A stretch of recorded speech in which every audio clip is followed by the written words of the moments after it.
Oftentimes, when you are doing independent research or lab research in general, there are so many failures that I often joke that I could really write a book on the number of times I failed, but probably only a couple sentences on the number of times I've succeeded. However, I feel that both of them were important. The failures were important in helping me with perseverance. Being able to put yourself out there and kind of accept criticism, feedback, help is one of the biggest things that you can do as a high schooler. And along the way, I've learned a lot of lessons. And one of the biggest ones I learned from that was that you have to try, because if you don't try and if you don't compete in a competition, you're never going to know where you stand.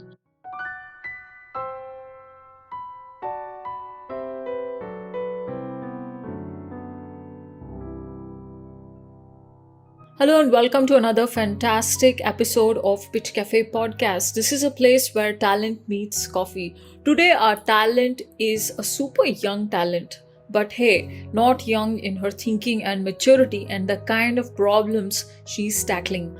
I met her at the IIT alumni meetup at a leadership conference, and she was being applauded by a very senior industry leader and a change maker in Silicon Valley. He is also the founder of ASEI, and when somebody like him talked about Nidhi Mathihalli, our guest of honor today, I thought this person is intriguing and I must understand her story. I must get to the bottom of her motivation. She held her own among senior industry leaders at a very competitive landscape in Silicon Valley at the IIT Bay Area conference. We all know IITs attract top talent, and here she is, a girl from Saratoga High School who's making waves at the IIT conference. Without further ado, let's bring on the inventor of an AI application for the visually impaired, who has won college for her invention and is now out to create social impact and has partnered with nonprofits to bring her invention to the masses, to scale it up. So, Nidhi, what a pleasure and honor to have you on the podcast. Welcome to Pitch Cafe. Thank you, Vida, for the amazing introduction. I'm super excited to be here. Awesome. So, let's start with a question which talks about you. Who is Nidhi Mathihalli? Who's the person behind this aura? I cannot stop raving about you from the day I met you. You've been a complete package of surprise one after another. I want to learn about you. What is something people know and they don't know about you? Who is Nidhi Mathihalli?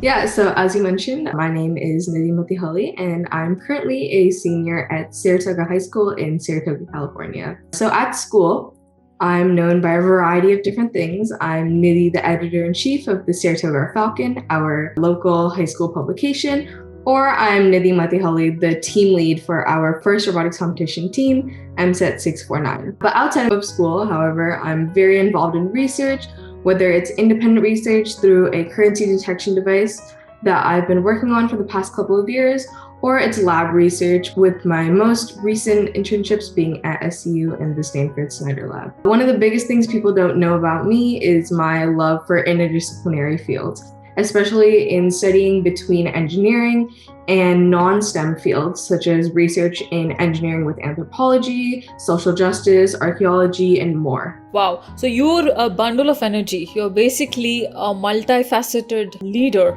I would say, and very impressed. I really want to get into how you manage your time, but we'll get to that question.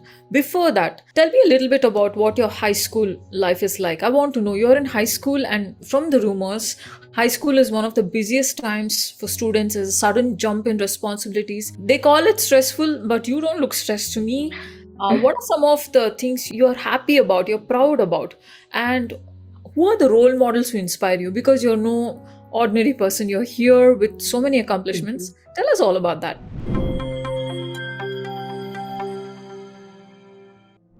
Yeah, so for me, high school, at least the past 3 years of high school, have really been a time where I could explore what my own interests are, right? Oftentimes, I meet so many people who enter high school or enter college even with a certain field of study in mind, and they do everything possible in that certain study. However, I decided to take sort of an unconventional approach and try everything possible.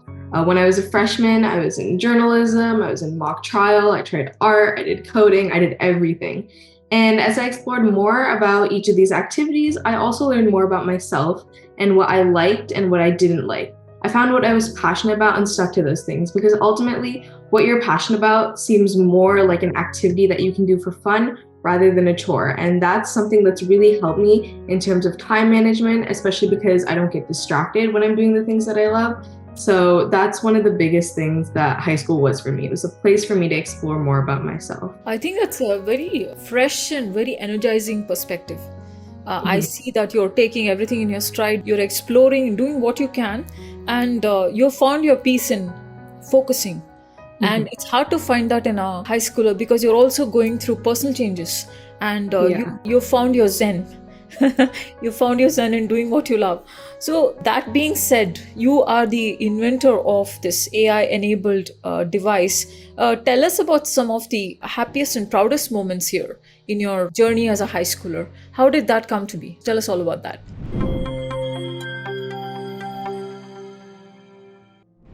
Yeah, so I don't think there is any singular moment in my high school that kind of defined my happiest and proudest moments. Along the way, I have had successes and I've had failures, right? Oftentimes, when you are doing independent research or lab research in general, there are so many failures that I often joke that I could really write a book on the number of times I failed, but probably only a couple sentences on the number of times I've succeeded. However, I feel that both of them were important.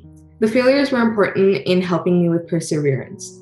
People often say that perseverance is the key to success, and you can never see that more clearly and more apparently than through research, because you're trying and failing and trying and failing, and there's no real answer, right? But the times you do succeed, they make your work very worth it. And I think the successes are really important in keeping you moving along the way. Along the way, some of the successes I've had are in terms of winning science fairs. I compete in the local science fair here, Synopsys, and I've won 2 years. I've competed in the National Junior Science and Humanities Symposium, and I won first in engineering and technology in 2022. So what inspires you to compete in a science fair? Because you may be nervous that, hey, I'm competing, I could lose out.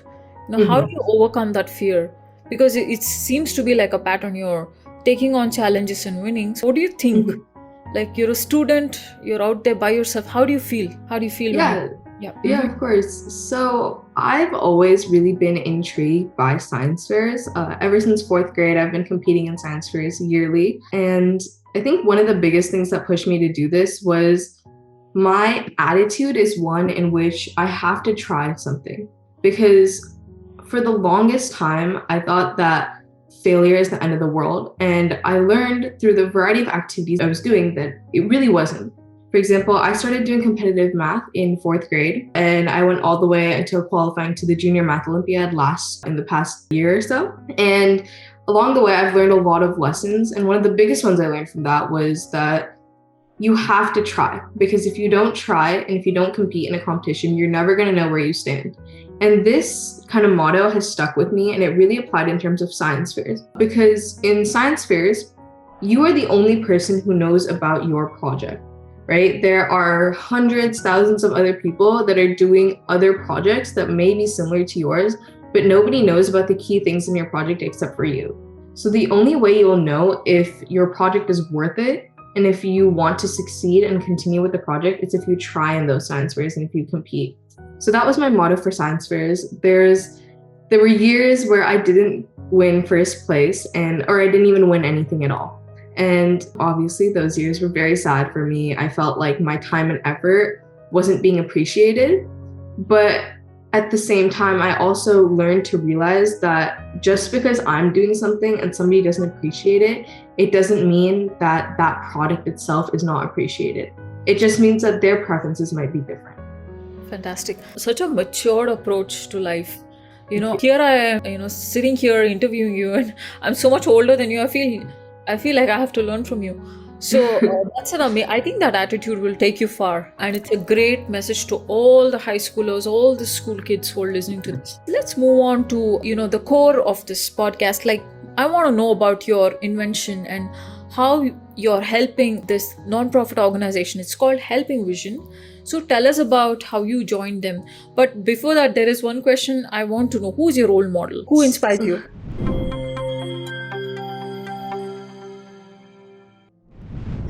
Yeah, so in terms of my role model, actually, I like to look in terms of the different aspects that people have and the different qualities that they have that I strive to learn about, right? For example, if I have a friend who's patient and who's a listener, I try to learn from them, right? If I have a friend who's very good at talking and is very confident, I try to learn aspects of their personality from them as well. But I think in terms of one personal role model, Niramai's founder, Vida, she's one of my biggest role models, and I actually had the opportunity to meet her a couple of years ago.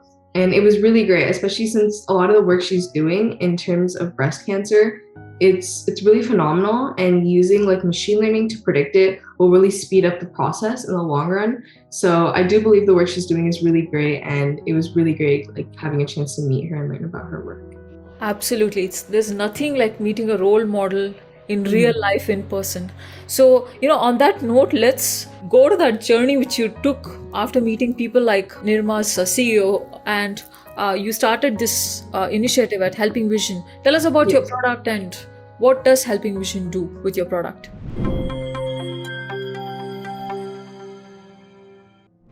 Yeah, so Helping Vision is actually a nonprofit organization that I founded in the fall of 2021 with a goal of creating AI-assisted technology for the visually impaired. So my entire motivation behind Helping Vision was actually from my grandfather. You see, my grandfather has macular degeneration, and he was diagnosed with it in 2016. After having that diagnosis, his eyesight has quickly deteriorated, but along with his eyesight, his anxiety has shot up, with his confidence and independence also quickly deteriorating as well, right? So in that time period, I try to look for different products that would be able to help him with his day-to-day life. And I was able to find virtually nothing. A lot of the products that were there were very singular use, right? So you could only use it one time, or there were products that costed thousands of dollars, but didn't seem to have scope for very many things to do. So with this in mind, I decided to create the nonprofit in order to try to create these technologies that were cheap and that could help the visually impaired in third world countries. So the first thing I did was try to look at things that my grandfather himself was struggling with. And one of those things was financial independence. You see, once my grandfather went to go buy groceries in India, and he gave a vendor a 500 rupee bill or note instead of a 50 rupee note. And he's like a decently kind person. So he was like, "Oh, it's okay. You can keep the money," right? Because he thought he'd given a 50 rupee note instead of a 500 rupee note. And though 500 rupees, 50 rupees, it isn't like a huge difference, it really signaled to him that financial independence was not an option anymore. He had to be dependent on my grandmother every single time he went out to buy something. And that really struck his confidence, and it kind of prevented him from even leaving the house. My mother recently went to India, and one of the things she was saying was that my grandfather refuses to leave the house for months at a time. A lot of the time, my grandmother's the one getting groceries, or she's the one going outside to get any medication for him, right? So I really wanted to improve this kind of confidence and help my grandfather with this.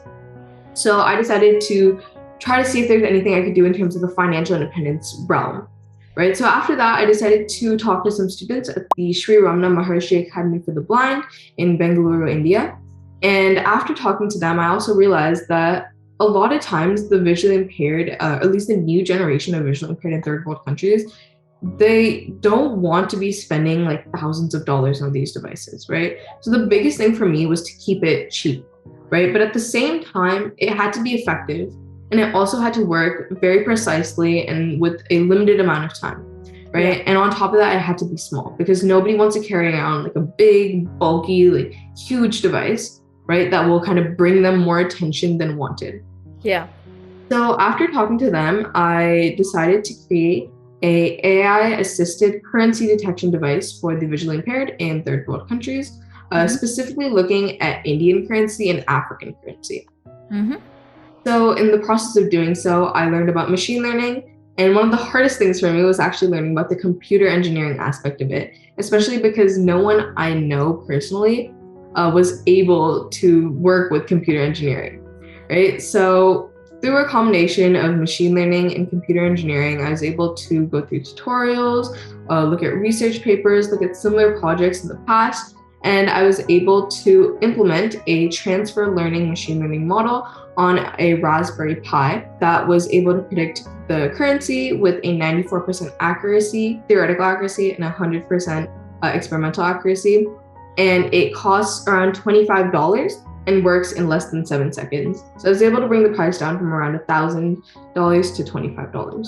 Oh wow, that's a huge, huge accomplishment. And one thing, Nidhi, I'm in the startup world for many years now, and I realized that building anything which is price competent, like cheap, making it accessible, and making it not so daunting. The solutions you're after, they're daunting. The devices are clunky and they're hard. And I really admire the way you experienced your pain point, which your grandfather was going through, and you didn't sit back. You actually nailed it. You actually went to every aspect of the problem and you built it. So that's amazing. So tell me, how did you market this solution to Helping Vision, and what are they doing with the solution? The biggest way I marketed this was obviously through Helping Vision because it is a nonprofit. So I was able to get funding, and through that funding, I was able to create more of these devices, right? So my team at Helping Vision has just been really great over the years. Over the past year, actually, we've grown from kind of like a one-member organization with zero funding, no resources, and little technology to kind of a thriving nonprofit, in fact, with 15 core members that are actively working on different solutions with many different volunteers all across the world, including volunteers from India, right? And we have around $3,500 in funding. We got $2,000 from SFSU State, which gave us a grant for their research and work. And we also got around $1,000 in terms of crowdfunding and raising money like that. And we've gotten the additional money from corporate funding. Wow. Right? So help me understand, is Helping Vision, solely backed by your device, or are there other players and other devices which are, being accrued in this initiative? Yeah, so we actually are in the process of creating multiple devices. We have a technology team at Helping Vision. So I kind of lead the technology team. I'm working with 3 other students. One of the students is working on navigation right now. So try to figure out when you go to like the bus, right? Just taking a picture of like that bus stand will be able to give you information of like what bus stop it is at and like what the next timings are. Or if you go to like a train, right? Like a train station in India, it'll be able to tell you where you want to go and like what the screen says. Another thing that another student is working on is price tags, right? So instead of just detecting currency itself, they're also working on trying to figure out, oh, if this price tag is like this, then read how much this costs and how you can like save money if there's like discounts, etc. Another student is working more on like the facial recognition and navigational aspect of it, right? So focusing on the kind of like 3D space around one's like around like 10 feet or so of one person and trying to figure out if they're visually impaired, what's in around like 30 degrees in front of them, right? What's in that range. Wow, you really have something going on here. I would hold on to this idea for a long, long time and stay ahead of the curve. So, have you shown this to any optometrists, ophthalmologists, eye doctors? What is their take on this? Yeah, so I've actually not been able to show this to any like eye doctors yet, but I am working with UCSF mentors and professors there in order to kind of see if there's ways that I can improve the device in any way that they find fit. And another part of Helping Vision that I really like is that we have volunteers who are visually impaired themselves. So a lot of times when we're working on kind of like beta products, we will send it to them for further testing and they'll be able to give us feedback after trying it out in public, in stores like CVS and Safeway. So from their feedback, we're able to incorporate that into our newer products. And when we ship them off to blind schools, we're always sending like a newer version. Wow. I'm blown away by your efforts and initiative. I know how hard it is as a high schooler. You're totally time crunched and then you're doing all this. This is amazing. And I love it that you've approached professors at UCSF. They are the right people to guide you. Who are your partners in the industry? You've partners in nonprofit, you've partners in the healthcare. And who are your industry partners? Yeah, so right now we're a little bit more focused on kind of like the outreach aspect of it. So we're working with blind schools instead, right? So one of the blind schools we're working with is the Atma Jyoti School for the Blind in India. And another one we're working with is the Sri Ramana Maharshi Academy for the Blind, where we did our initial testing. We're also working with a lot with UCSF in terms of mentors and SFSU in terms of like mentors as well, and professors who work there. Another thing that we're trying to do in kind of the next couple of months or so is reach out to more visually impaired nonprofits, right? Nonprofits that work in terms of what we can do. So actually one thing I did 1 or 2 years ago was reach out to the Shankara Eye Foundation, right? And I kind of talked to them and was wondering like, oh, was there a way that I could probably work with them? So I'm still in the process of trying to foster that connection so that we can probably work together in the future and hopefully work with them more on kind of showing how this device works and working with their technologies as well to incorporate that. Fantastic. So, I could keep going on and on about this. There's just a world of possibilities, but we have to wrap up at some point. Tell us, Nidhi, how can we help you? I'm going to take up this call with you after the podcast. I'm going to connect you to like at least 4 stakeholders I could think of. These are huge corporations, huge nonprofits with worldwide divisions. I want to introduce you to them. How can others help you? And what is the way to reach you if they want to contribute funds, they want to bring in help in terms of people or student bodies? Tell us a little bit about that.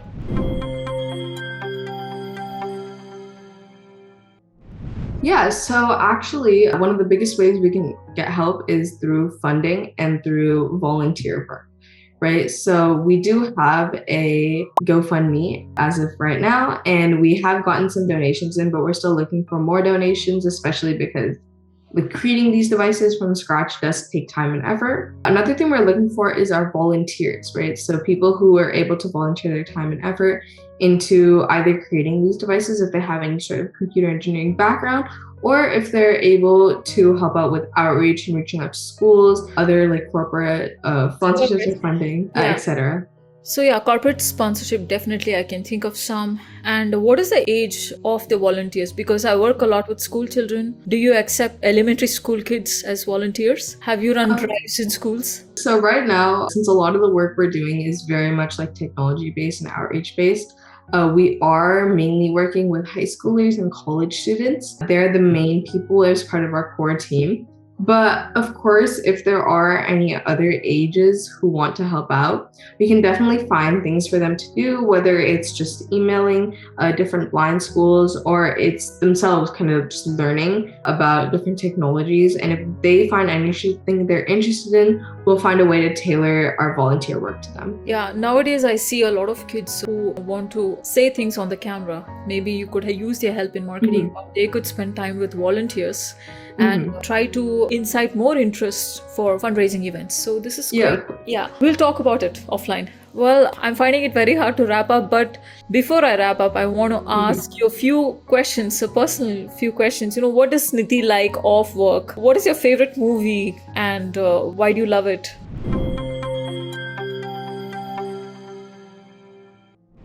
Yeah, so my favorite movie, I'm actually a horror movie fanatic. So I love horror movies, but I would have to say my favorite movie is Forrest Gump.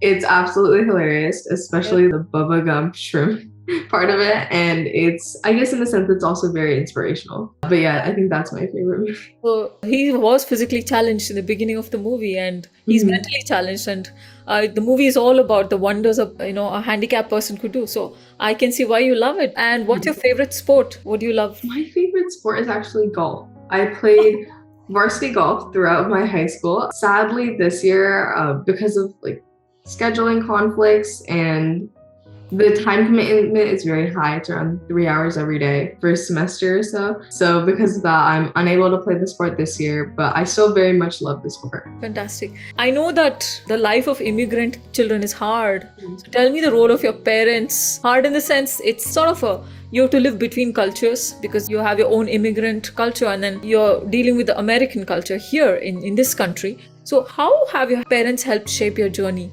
It's an incredible journey. Your journey is amazing. So how did they help shape it?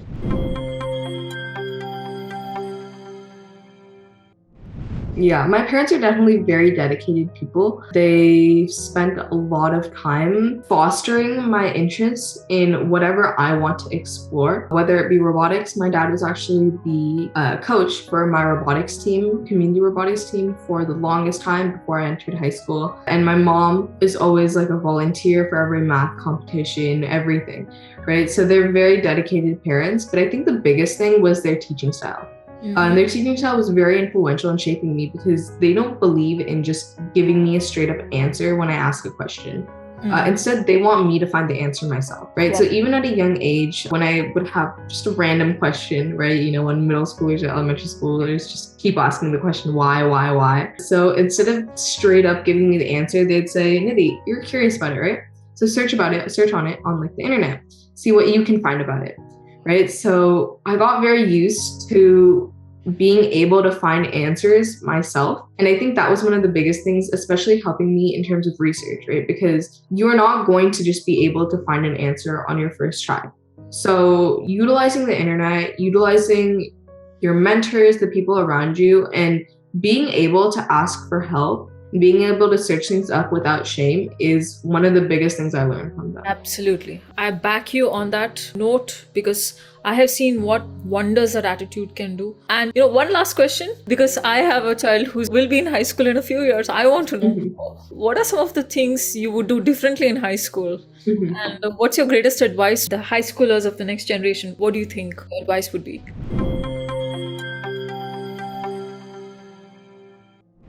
I think being able to put yourself out there and kind of accept criticism, feedback, help is one of the biggest things that you can do as a high schooler. Because a lot of time people enter high school thinking, especially in Bay Area, right? We live in a society where you have to be competitive, right? Everyone expects you to be smart.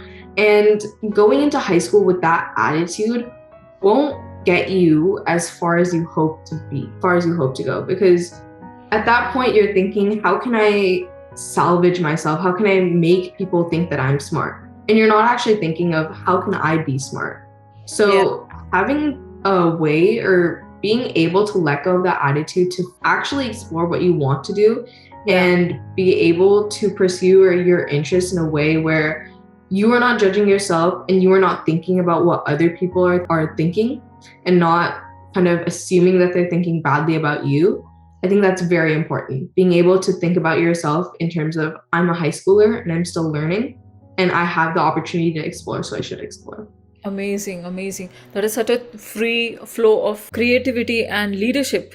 It's just uninhibited flow of energy and I would say passion for life. That's how I view it. On that amazing note, Nidhi, thank you so much for spending this Saturday morning with me. I know you're a busy person. This to me was the most valuable discussion I've had in a long time. Personally, I learned a lot from you and I'll make sure that we reach out to as many people as possible for your initiative, Helping Vision. I love to see your device if it's around. I actually do. So I'm sending a couple of these devices to the Ahmed Jyoti School for the Blind. Miniature. That's so small. Amazing. I love it. So you just click a button over here and then you predict it and then there's a headphones jack and you'll be able to hear it. Wow. It's got a headphone jack. That's really cool. So, I wanted to ask you a little bit about why you didn't build an app and you built this. Now I can see why it's handy, it's standalone, and it's something this person can feel if they can see. And it's got these... And especially for the visually impaired in third world countries, a lot of times what I've noticed is the visually impaired people don't carry around cell phones. They have flip phones because it's easier to use. Absolutely. So apps are free. They're the cheapest thing that you can help the visually impaired with. but Yeah. at the same time, they're not as accessible as one would think. Absolutely. So, on that amazing insight, asking all the listeners to come and collaborate with you on Helping Vision, amazing initiative, amazing engineering and technology forte here I'm witnessing. I wish you all the very best and thank you so much for gracing Pitch Cafe. Thank you so much for inviting me. It's been an amazing discussion. Awesome.